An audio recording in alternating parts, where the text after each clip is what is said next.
Tape marker, Creed 3 review, guys. Get right to it. Fight of the life. Action. Hey, Angela, what are we reviewing today? We're reviewing Creed 3. Creed 3, ladies and gentlemen. Let's get right to it. Hope you're ready for this. This is going to be a fight of the year, guys. Let's get right to it, guys. Stay tuned. Let's go. Let's get it going. It's been a minute since you've been out in these streets. When I walked away from boxing, I walked away with some unfinished business.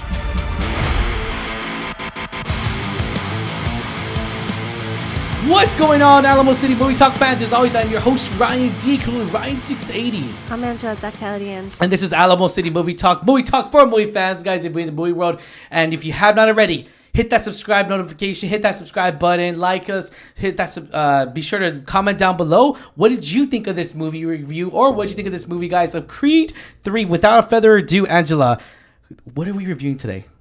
Not that I already said it.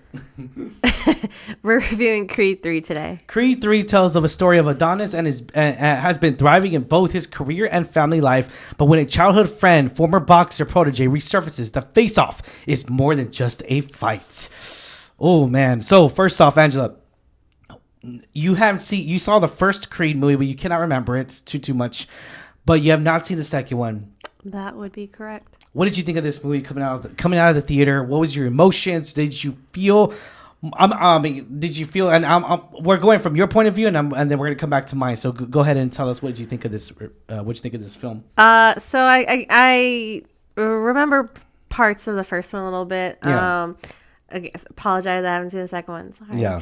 I know it kind of adds a little bit of context to this one. Yeah. Just a little smidgen in certain scenes. But to keep perspective, though, the first one's better than the second one. Well, so yeah. That's just just let you know. That's mostly how it goes. But I was really excited to see not only Michael B. Jordan, because he's a phenomenal actor, but also the introduction of Jonathan Majors. And so I was really curious to see how their on-screen chemistry would be, because they're actually, in their own right, very talented actors. They are. And Tessa Thompson also, she's amazing. She's great. So I really liked the cast coming into this. And it pleasantly surprised me because, you know, it is kind of like a new perspective on an underdog story. Yeah. Where Adonis has to kind of defend his champion in a way. So I really liked that Adonis is kind of like the underdog in the sense, even though this new person's coming in. He really was already. I mean, so this is coming from. I'm a huge fan of the Rocky franchise. I think the Rocky franchise is really good. It's really solid. Granted, not all the movies are great, but as far as the Rocky franchise as a whole, this is considered of that because it is a spin-off. So to put into perspective here, I did see the Creed 1, Creed 2. Creed 2 I did not enjoy as much as I thought I would. I expected a little bit more. I enjoyed Creed 1 way more than I did Creed 2. Of course, that just is what it is.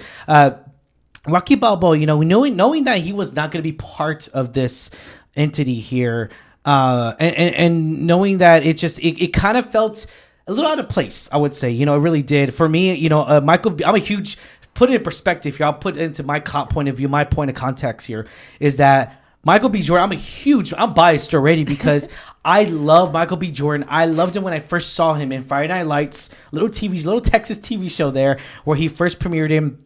One of his very first roles, and he was actually in East Lions, which was by Cal Chandler, who coached him. And actually, I followed that show. I watched that show probably Angela, 4 times out of the year, I would say. Yeah, you I watched this. It's a heartbeat. Clear eyes, full hearts, can't lose. And, a lot of good people. Yeah, a lot of good actors. Started out there, and they're still making movies, including this one, Michael B. Jordan. This is his directorial debut, which I am excited for. I'm excited for this man. Which I will say, I know this is probably going to get mixed reviews, but for me, from my perspective, I really enjoyed this film. Yeah. I really did. I think he did such a great job both directing and acting, performing in this. Yeah. Now, I got to say, though, as much as I love Michael B. Jordan, I think the real star MVP is Jonathan Majors. Yeah, let's talk about this. Thank you for mentioning that, Angela. Oh my God, let's talk about this. So Jonathan Majors, we just got done watching him and seeing him act in Ant-Man and the Wasp: Quantumania. And I couldn't get enough of him. Every time he was on camera, he had a presence on camera when it comes down to him in Ant-Man and the Wasp. And granted, this stellar actor is #1 Hollywood's favorite actor right now. He is just killing it off the wall. He is like, we saw him in a little glimpse in Loki as well. We saw him in Loki. Yeah. It's not a spoiler, guys. He's in Loki. He makes a little snippet in one of the episodes. I enjoy his humor. I enjoy his facial expressions are just on another level. Even in this movie, he actually plays an older character. We actually had to look him up. We're like, holy Which is funny because in real life he's younger than Michael B. Jordan. He's younger than Michael B. Jordan, but hilarious. Michael B. Jordan looks he looks younger. He has a baby face. Yeah, he has a baby face, which I'm, of course, like we do. And Jonathan Majors is just a star stunner. He really is. He's coming up about to where he's playing one of the King Dynasty. We're gonna see him again in King Dynasty, one of the biggest Marvel movies that they're gonna pronounce. And he came out in like a week ago in Quantumania. So knowing where he's at right now, knowing where he's coming from, knowing where he's going, because he's gonna be a huge Marvel star if he's not already. For me, knowing that he was gonna be in Creed 3 was just like, oh my god, the cherry on top of the cake. I enjoyed seeing him in this role. I enjoyed it. Yeah. He was the villain. It's not a spoiler, guys. He's the effing villain in the trailers. And he is the villain. And he plays the villain so effing good. And it's so funny because it's like, damn, you see, it's so believable. Yeah. It's so believable. Like, you have this character who's done time, and he's kind of like essentially robbed of his shot at stardom, and you see it, and it's just so even the talking, even the what do you call it, the voice, like, he uses a lot, because I've noticed that with Jonathan Majors, he actually changes the way he pronounces words and the way that he puts them together. Like, and it's weird how to explain, but he really, like, just the way he talks is so different than when we saw him as King. Totally different. In King, we saw him more confident, more powerful, more of a presence. This one, he was more hesitant with his words. He was just like, I'm just, dog, I'm just trying to feel it in. I'm just trying to. He really tapped into the character, and I really enjoyed that, and I think that just speaks to his talent. It does. I really am sad that I missed him in Lovecraft Country. Yeah, we have actually not seen that show. Yeah, but I heard heard it was good. I heard it was super good. I think it won awards for that. Yeah. I am so sad I missed him. I do have to watch it.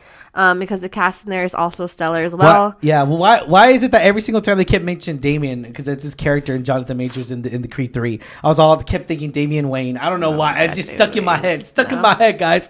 But Tessa Thompson was really good in here. I enjoyed Tessa Thompson in this franchise. I've always enjoyed her in this. Michael B. Jordan, of course, was just stellar. But Jonathan Majors, oh my god! Go back to his physical presence. He was physically way more built than Michael B. Jordan. He prepared for this role. And I know, like, it's, an ode to, like, he spent X amount of years in prison. That's all he had time for. Was this. But he really prepared for this role. You could tell he was physically, like, where was any fat? Like, anywhere. He was just lean, mean machine. Yeah. And it was so great to see him perform this role. I gotta say, he in my opinion, stole the movie for me. Yeah, he really did. He sold it. Yeah, it's definitely a story to where I actually, because let's go back to a few movies back. I'm a huge fan of Michael B. Jordan. I love Fruitvale Station. If you have not seen Fruitvale Station, that's pure Michael B. Jordan acting. It's just pure drama, pure natural face. Everyone knows it from Killmonger, of course. But I know him from his independent movies like Fruitvale Station. There's just TV shows. There's just so much I could go on with Michael B. Jordan. But knowing where he's coming from, knowing that now this is his directorial debut, I'm excited to see if this is just the start of his direction, of his directing. I'm excited to see what more he's going to direct and act in, and maybe even progress in that MGM studio and maybe do something else. Now that we mentioned all the positives, one of the other positives I wanted to mention before we go to the small little tidbit, because not every movie's perfect, guys. One little tidbit here that I really did effing enjoy was the music. Oh my god, the soundtrack was really on point. The music was on point. I enjoyed so much of the music in here. The music was really good. I feel like a movie like this really touches upon even Creed 2 or Creed 1. A lot of it had to do with the music. Tessa Thompson sang the second song of his opening in the second film. So she was singing that song herself called his opening. I was kind of like the music was really on point. I wish they would have gone a little bit more original like they did with Tessa Thompson.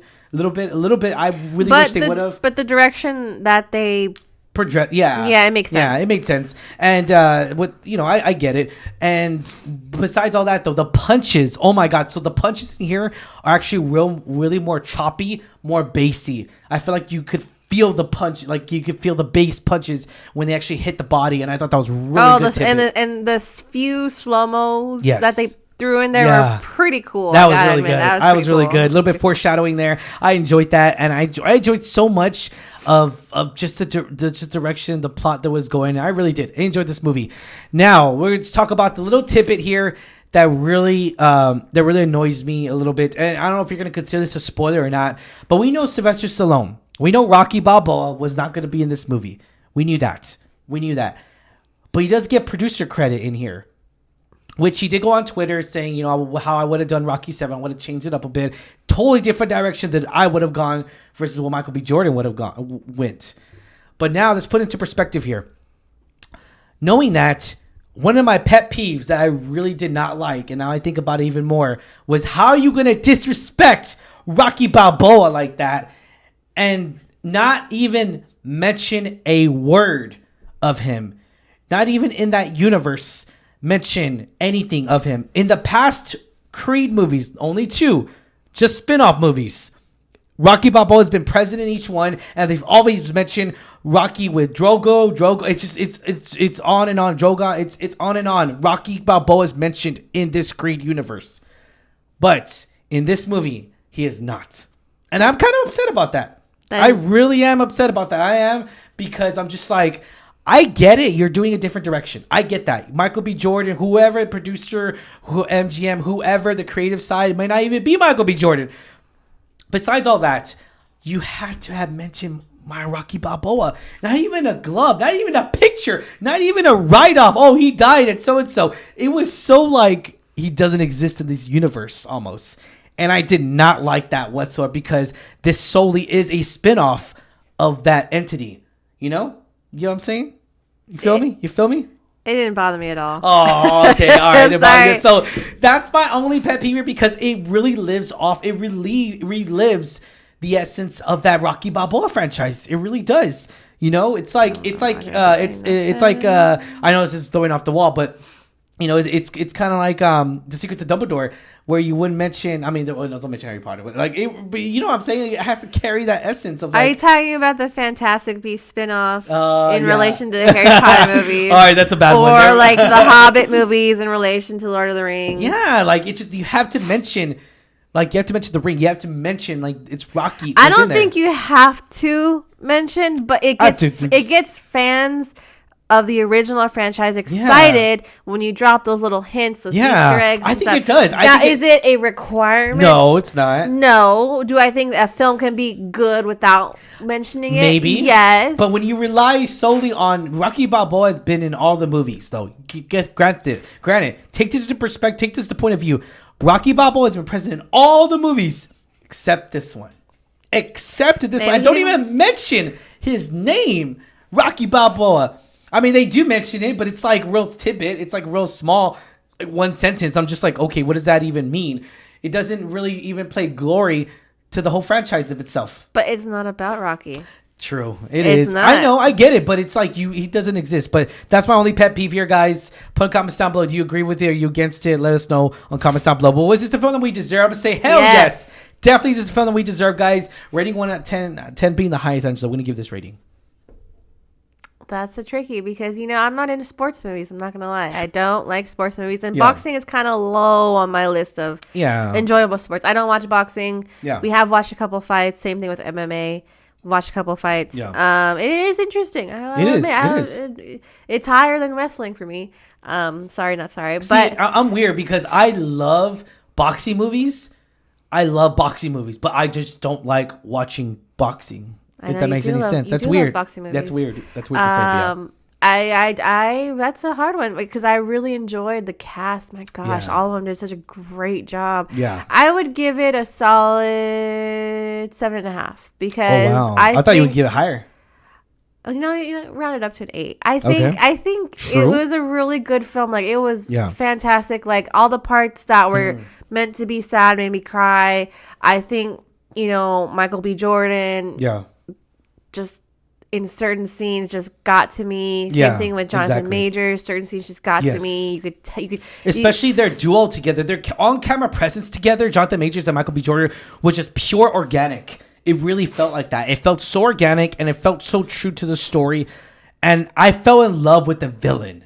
I hate to say, like, this is so damn cool to say. Yeah. I fell in love with it's like Talokan. It's like Wakanda Forever. I fell in love with the villain more than the hero. But in this sense, so I fell in love with them, with both of them as equal. But yeah. But you give it a solid 8. I'm going to have to give it a solid 8 as well. I really did enjoy this movie. The music was on top. The duo together was just very organic. I felt like it flowed on its own. It flowed very well.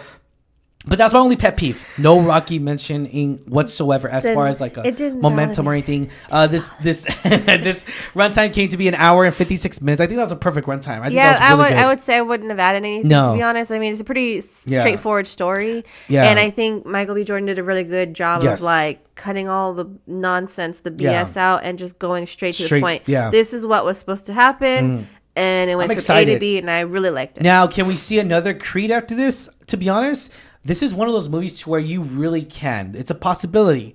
It really is. I would only like another Creed if we see Jonathan Majors back. Ah, true. Because I know the way it ended, the way it ended, but I would like to see what's in store for him and his character. That'll be really good. Yeah, but again, I don't know. Maybe this doesn't really leave us too much of an open. Like it's an open ending, but it doesn't really leave us even the part 2 or 3, or even part 2 and 1, Creed 1 and 2. It's like doesn't really like say that it's a trilogy or like it's a next movie sequel. It doesn't really set itself for a sequel. It's kind of like if this is the end, cool. I'll be happy. Yeah, trilogy. But you're right. Like it's not doesn't set itself up. Closed ended. Yeah, that you cannot continue. Yeah. Now, should there be another one? That's another question. That's another question. That's a good question. Yeah. All right, guys. If you have not already, like, share, subscribe, and put a comment down below. Question is for you. What did you think of this movie, guys? What did you think of our movie review? Will you agree with it? Ryan, guys, you guys are crazy. There's no wacky about on you. What the hell? Put a comment down below, guys, because we love talking movies with you guys. And if you have not already, once again, subscribe to us, man. We thank you so much, guys, from our fans, from our subscribers. Thank you for making us hit 2,000 subscribers. And we do recommend this movie. I'm obviously giving it an above average review. I really enjoyed this movie. I kind of feel like critics are going to be split. Or they might like it. I don't know. You never know. I kind of feel like they will like it. That's just my perspective. The majority, I hope they do. This will be fresh. I hope. I really hope on Rotten Tomatoes this will be fresh, and I'm going to help make it fresh as much as I can. But yeah, guys. All right. Thank you so much. As always, I'm your host, Ryan D. Ryan680. I'm Anja, that cat. And this is Alamo City Movie Talk, guys. Signing off for you. Stay safe, San Antonio. Catch you later. Peace.